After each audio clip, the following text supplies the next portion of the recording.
We're at AT Sheet Metal. That's what's going on this week at FireBoard.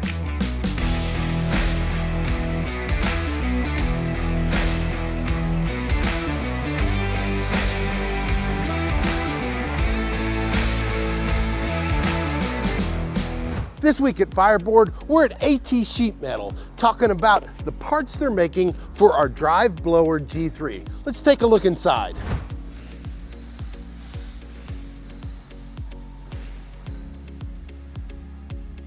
These guys make the sheet metal work for our drive blower G3.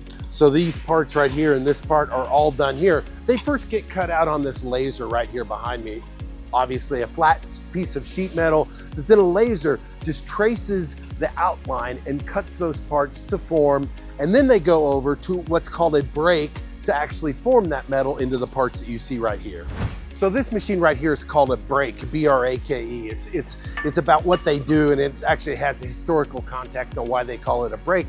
But basically, this machine takes flat pieces of metal and turns them into something like this. So once they go through this process of being broken or bent, then that is a finished product that then we take back to our factory or to our assembly shop in Kansas City here, and we put this together as a finished G3 drive blower. In the corner here at AT Sheet Metal, here's our big part of this, the biggest part of the metal of our drive blower. It's ready, packaged, ready to go over to FireBoard for us to start hand assembling.